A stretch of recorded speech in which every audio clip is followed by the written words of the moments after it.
I'm so pumped for Dan. I'm so pumped for Washington. Dan's a hell of a coach. They got a hell of a one. I know they've gone through a lot of stuff in these last 20 years, but having AP and DQ is as good as it gets. Like, Dan taught me so much in Atlanta. I'm very grateful for how much he's helped my career, and him and Stacy, and just what he's going to do for their organization. Knowing Adam, knowing Jen, like, they're set up very well. What's that? I just loved watching how he ran the team. Certain things he did on the meetings and stuff. You take things from everybody, but Dan, the way he carried himself, the way he talked to the team, was as good as I've been around. Bill, it's getting harder and harder for defensive coaches to become head coaches and for guys to get a second chance. How'd you feel about Dan Quinn getting that Washington job?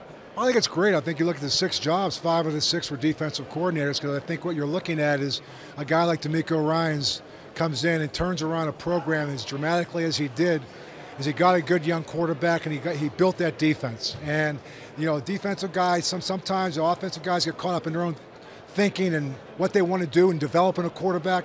Well, how about developing a culture? I think that has to come first and foremost. And sometimes developing a culture is a degree of toughness, a degree of accountability. And that sometimes takes a good defensive coordinator who can bring things together. So, you know, I think sometimes ownership looks at developing quarterbacks. To me, it's about developing a culture. And you got 5 of the 6 guys are very, very good at doing that as defensive coordinators. Do you think Quinn's the guy to do that in Washington? I think he's got a good history where he's been. He's been a head coach before. I think he'll put together a good staff, and he knows that division a little bit. I haven't even followed it close enough. I know Dan Quinn did a tremendous job down in Atlanta, and Sark worked for Dan, and so Sark and I are really, really close, and I know that he really spoke highly. And most of the players that have played for him, man, he's a line tamer. He does it a little differently. Yeah. But he, you know, you're gonna get the truth out of him, and he ain't here to be your friend.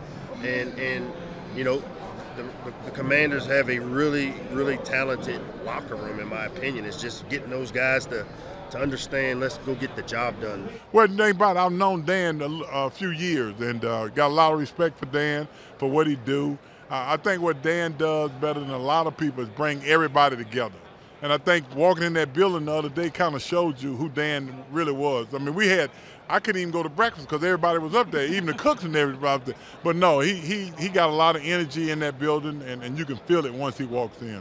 It was, you know, my first time in the NFL when Dan came in, going through a coaching change. And with that, you know, comes a shakeup in your routine, and, you know, it's different people in the building. You got all these new people. So it was the most turnover that I had ever felt. There was also a lot of turnover on our roster. And so it was me being in the same building for a long time, but it was a lot of different people and learning a new culture, a new way of doing things.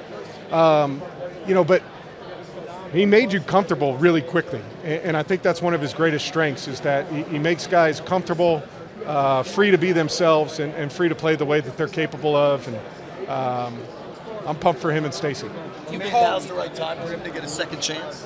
Dan Quinn? Yeah, absolutely. You know, I always, in my opinion, I always thought he would be a head coach again, and I thought he did a great job in Dallas. I know, you know, there was criticism of the last playoff game, but if you look at his time and what they did on the defensive side of the ball, I mean, he showcased what kind of coach he is, right? And I'm not surprised at all that he's got another opportunity. Adam Peters hires Dan Quinn in a very wonky back-and-forth coaching search. Yes, right. It was wonky. There's no question about that. I'd be lying to you if I did tell you that I'm like super excited about the Dan Quinn hire. Hey, the first thing is I'm not a big fan of hiring people within the division, right? Oh, we're going to hire a guy that like just worked with one of our arch rivals and they know all the things and practice against them for 3 years straight, and now we're going to play them twice a year, right? That to me is like advantage Cowboys in that department. Let alone, you know, again, Dan has done a really good job on the defensive side of the ball with that. The Dallas Cowboys, they've got some talent there. We know that. He's hid some holes. I hear you there. But, you know, all in all, I'm a little shocked, I think, that he's gotten a second chance this quickly, I will say. I mean, barely above 500 with the Falcons. I thought the best thing they did about that football team was having Kyle Shanahan as the offensive coordinator. It kind of fell apart after that, right? You know, he's a defensive coach. They had a 28-3 lead. You know, Shanahan gets blamed for some reason, and Dan Quinn's supposed to one that coaches the defense, supposed to stop that. So yeah, there's a part of me that is, I guess, a little surprised by the hire. Do you think it can work, though? Because I understand all your reasons for surprise. Frankly, I think they're very valid. Right. And that's why I think a lot of folks wonder if they had to settle kind of further down their list. Well, it feels that way, you know, from the things I know and people out there. You know, it feels certainly that Ben Johnson was choice one. It feels like Mike McDonald was choice number two, and then it got to Dan Quinn, right? But listen, this isn't personal. It's a tough thing about my job. I'm trying to be honest and give you that. Yeah, it doesn't mean it won't work. It doesn't mean maybe I'm wrong about what I'm saying, right? Dan Quinn, he showed me he evolved a little bit defensively from Atlanta to Dallas. Now maybe he'll show me he evolved in being a head coach, right? The one thing that, I would love to hear from Dan Quinn that it just popped to me too. Hey, you got the job because you're a great defensive coach, right? That's what you do. So I'm never a fan of if that's why you got the job, then you have to keep coaching the defense, right? Shanahan didn't get the job with the 49ers and go, I'll let everybody else coach the offense and I'm going to be the head coach.